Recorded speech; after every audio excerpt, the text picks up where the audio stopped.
From an NGO called Raising Giants organization. I just thought this is like spectacular, right? Welcome, Nobantu. Thank you so much, Sammy. Thank you, Diane.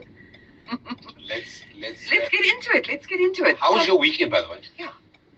Do I even remember? No, my weekend was quite relaxed. I didn't really get up to anything. Just took it easy. It was good. This notion of raising giants. Uh-huh. So for those of us who are biblical, we go like, okay, cool, but giants are not a great thing. Because there was a young boy, a shepherd boy, who slayed a giant. What is this? That is so interesting. I didn't think you were going to take me there. But remember, that giant was a Philistine. So it wasn't because he's a giant. He was just on the wrong side. Okay. He was an undesirable. Okay. That's why he was problematic. Okay. Not because he was a giant. Okay. Deplorable. Okay. Yeah. So in terms of Raising Giants organization, it's a non-profit organization which was formed by a former colleague of mine, a very good friend of mine, Homoto Akosa. We met at Gillette. So I met Homoto there. She was on a different branch. She was on the oral care category. And she went on to do other things. She joined as a graduate there, and then she went on to do other things. But after that, we were good friends, and she let me know I want to start an organization called Raising Giants Organization, and she started off in Cosmo City. So she went to the principal at Cosmo City Primary, Mrs. Kumalo, and she said to me, we want to help, we want to work with some of the kids that are maybe struggling academically, they're coming from challenging backgrounds, we want to put together some mentorship program, and that's how it started. So she got together a group of mentors, and there was a structured monthly program that would happen at Cosmo City Primary on a Saturday. They will be talking things like navigating tech, navigating your teenage years, male-female relations, those kind of things. So it was a structured program that just grew and continued for a number of years. And then these youngsters grew and they did everything that they were told to do, go to varsity, get good grades. And then we are now fast forwarding to 2019, 2020 COVID. And some of these youngsters have gone through university, they've got their degrees and they can't get jobs. And then Raising Giants was like, okay, we need to pivot and do something else. And that's when we launched the Digital Entrepreneurship Program. So what that was about, we took youngsters through the design thinking model, and we took them through a book called The Platform Revolution, which is all about case studies of how these tech businesses were started, Uber, Airbnb, Uber Eats. And this was to encourage young people to start their own digital businesses. And we've got some great successes from that. I worked with a youngster. So there were about 60 youngsters that joined this program in Gauteng, and then I got to mentor a group of 10 of them with a fellow mentor called Jesto. And in our group, we had a youngster from Orange Farm, He's just blown up recently. He's launched a brand called All Day Jam. He was already working on All Day Jam back then when he was in my team. And as in the stuff you spread on your bread. Absolutely, jam. So All Day, ALLDAY. And the story behind All Day Jam is just such a beautiful story. It's a jam that his mom used to make. His grandmom, I beg your pardon. And it was so delicious. And Hunza said to his grandma, why don't you make this at scale and sell it? And his grandmama, why don't you do it? So that's how he started All Day Jam. So it's not sexy at all. He grows his produce himself. So he's an agro processor. He grows melon, tomato, peach, and pear. He farms it himself, and he will put it on his Instagram in his overalls. So he's made something that is so unsexy, very, very glamorous, and he's just grown to such others. So he's one of our successful alumni coming out of the Digital Entrepreneurship Program. We've got another young one, Mahoto Mapoto. She also grew up in the Raising Giants organization. She started an app called Azuri, Azuri.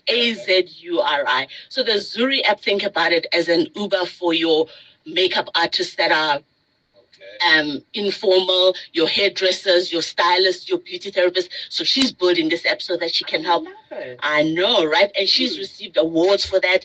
Apps onto her. That she's gotten a lot of exposure for that. So these are just some of the successful alumni coming out of our Digital Entrepreneurship Program, which ran over the COVID period. And then our biggest project to date has been a soccer development program, which we got funding from the National Lotteries Commission. And that we completed that in 2023. So the National Lotteries Commission gave us a serious chunk of cash, and we went and operated in Kimberley, in the Northwest and in the Free State. So we partnered with Orbit TVET colleges in those 3 areas, and then what we did have a place to train. So what we did is we put in multi-purpose courts in all the 3 centers. In one Rustenburg, we upgraded the gym, put in new gym equipment, fixed the pool, and then we arranged soccer training for local coaches. So we got Dr. Kumali involved, we got Majens Mudali, we got Neil Tovey. So each one took a center. So one did Kimberley, one did Northwest, one did Free State. They offered certified soccer coaching to those grassroots soccer coaches. And then we also gave them soccer kits and soccer equipment. Wow. So that was 2023 when we completed the handover. Yes. So what makes us exceedingly excited and proud about that activity is that when we went into Orbit Mqulwana, which is in Rustenburg, they were playing in the Patrice Motsepe League. And we got news the beginning of this year, well, July actually, that they've now been promoted to the PSL. So that made us really, really excited that if all of us just took the money that we got for social investment and did the right things with it, correct, how many more successes of this nature could we have? You're singing our chorus. We sing it week after week after week. All of that. It takes courage to do a thing like what you're doing. So start with Nobantu, the young girl. This is such an interesting question you asked me, Diane.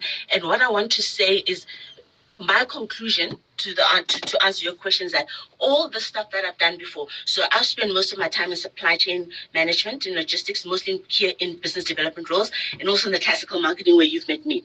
Now, with the benefit of Hind Vision, that was preparation for where I am now. Because the skills and everything that I learned is what I'm using now. From my network, a young lady that I'd been on my grad program with 1996 at UTI. We are connected on LinkedIn. Barlow World is put up for sale, the logistics arm, and she reaches out to me. She says, listen, if you're interested, I know of a small organization that's looking for a business development lead. Are you interested? So she connects me to Yes. I'd vaguely heard about it. Yes for Youth. Wow. So that's how my journey, 100%. So that was my foray into the social impact space. I joined Yes for Youth as business development director. I came in on a 3-month contract. So that was August 2020. They extended it and extended it again. So I was there for just about 9 months. Was this under that name?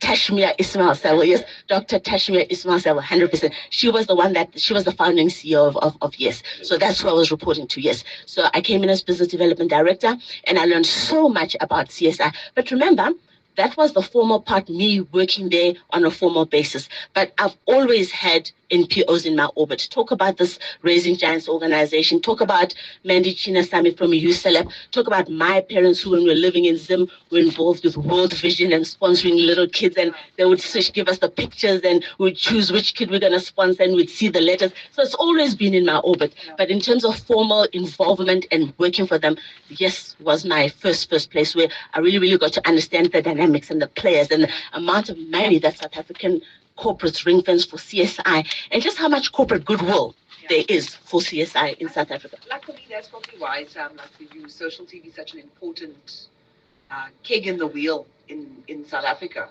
It's a cog in the wheel. Cog in the wheel. Yeah, no, come back. It's the weekend's over, Diane. We're no more drinking. I think we're not doing enough around celebrating, and I think social TV is the one platform that I know of that actually celebrates all this good stuff. We don't do enough to celebrate it. So CSI will land up in an annual report, like we say, and I call it the relegation zone. You get relegated to 1 or 2 pages, maybe 5 pages, 6 pages if you're lucky, inside a report. We don't celebrate it enough. We're not working together as corporate South Africa or as public sector South Africa. We're not throwing all our money into one basket to deliver great impact. So, Nobantu, I think one of the main reasons why I wanted you here is that you've got this exciting initiative, and I'm going to lobby Sam because I want him to post it on his page on LinkedIn. Yeah. You've got this thing coming up on the 15th of November. I was over the moon to see that this is what you are working on because we talk about it like to no end. So Nobantu, go. What is this thing all about? Before I get there, I just want to comment on the two things that you spoke about. You said you don't think we celebrate CSI enough in this country. I agree with you, but there are people like Sam, there are people like Simpiwe Mtetwa, who we met at his thingamajiggy. That's why I love him so much. He's such a fan. For me, I appreciate Simpiwe Mtetwa's work because he's giving the unsung heroes their flowers now, not posthumously. Yes, and the CSI conference, Legacy Conference, which is happening this coming Thursday, 100%. And I totally agree with you in terms of collaboration. And I think it's a very siloed approach, but if we can work together, we can deliver better impact. Because if you think about it, Diane, everybody's got their 1% net profit after tax, and let's be clear, some companies do even more than that. I've sat in front of companies that are saying to me, we invest up to 4% of our net profit after tax. But if we pull that, we can do a better impact. Why am I saying that? I was sitting in front of a freight forwarding multinational organization that was saying to me, they support high schools, one in Tembisa, one in Alexandra. And as part of the CSI initiative, they put in a borehole in one of those. I'm not sure which one. And then when I was with the Trevor Noah Foundation in Alexandra, not in Alexandra, in Tembisa, doing a career guidance workshop, then I saw there's no water in the school. That's why companies are coming in and putting in boreholes. But if we pull our resources together, we can have a much better impact. I just want to add, and I think this is where the flexibility of organizations, and even an organization like ACI, for example, yes, Market, they put out their annual report. Woolworth's Good Business Journey report just came out 2 days ago. Well, no, about 4 or 5 days ago. And this idea is that what organizations are starting to see is that, yes, we're coming in to, for example, let's say, run a food scheming program.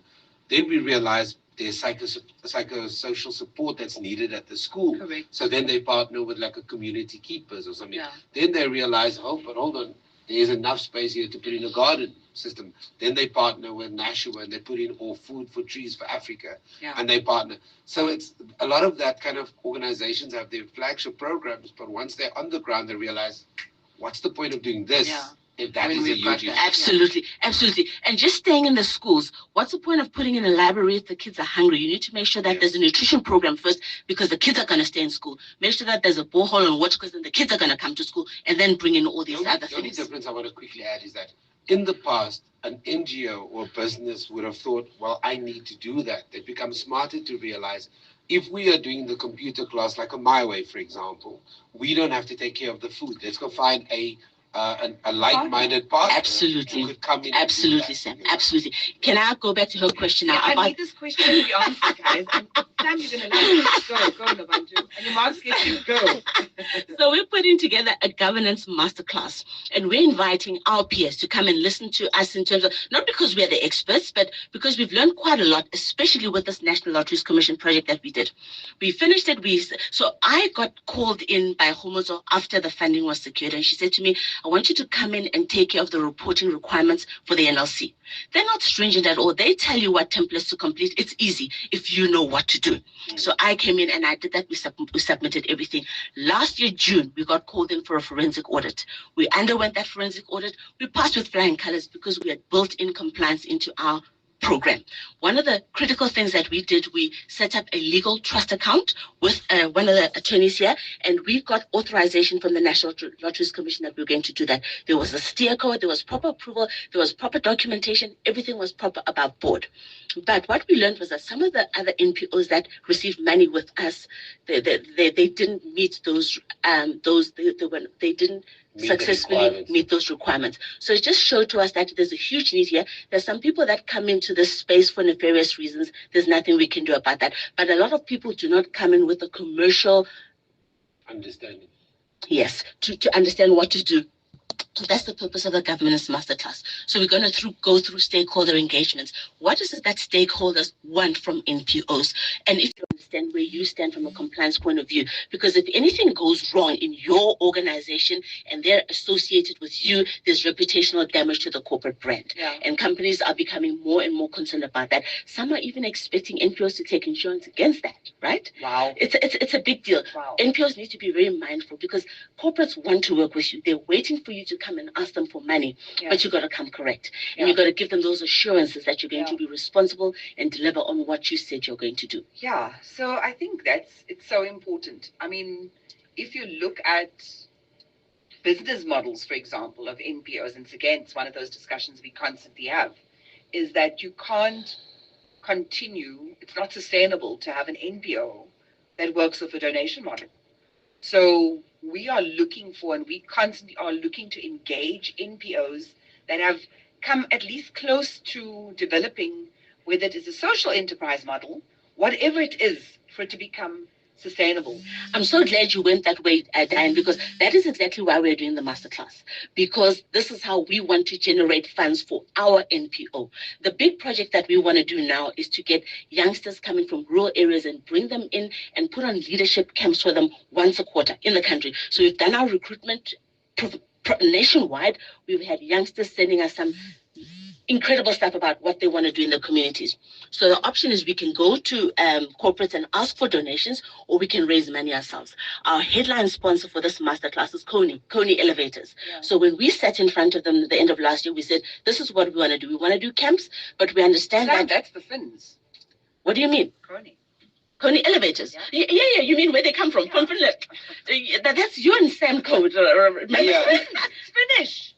Absolutely, yes. People Absolutely, yes. just thought of shocks. That's immediately where I went. So when we sat in front of the HR lead, we said to him, we want to go camps, but we understand that we're going to need a lot of money for that. So we can either use your SED grant to do that, or we can try and find a sustainable way that we are not always having to knock on the door of a corporate, but we can put on this masterclass and add value to our ecosystem, but also find a way to become sustainable ourselves. So that's another angle that this is for. And I do think it's very, very important because you know what we are finding at the moment, and I don't know if you guys come across this, there are loads of people doing amazing stuff, and they still have the same frustration. How do I get access to finance, resources? Yeah. We delivered this amazing project in this community, and the funder has decided to go a new direction.